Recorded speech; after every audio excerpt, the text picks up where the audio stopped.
Most people get this wrong. They assume all music distribution platforms are the same.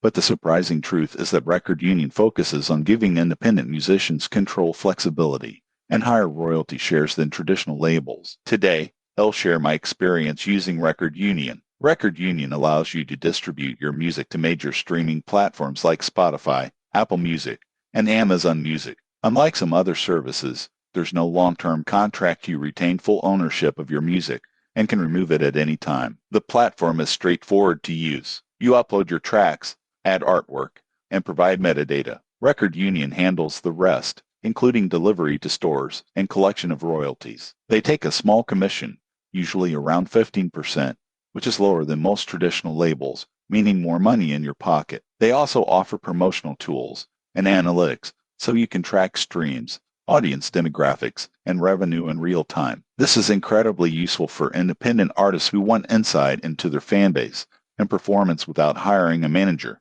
The surprising truth is that while Record Union is great for independence and control, it doesn't provide upfront advances like major labels. This means you need to be proactive in marketing and growing your audience. It rewards effort and self-promotion rather than giving instant exposure. In conclusion, Record Union is excellent for independent musicians who want to maintain ownership, earn higher royalties, and distribute globally without being tied to a contract. It's not a shortcut to fame, but it's a powerful tool for building a music career on your own terms. Subscribe for more honest reviews of tools for musicians and tips to grow your music career.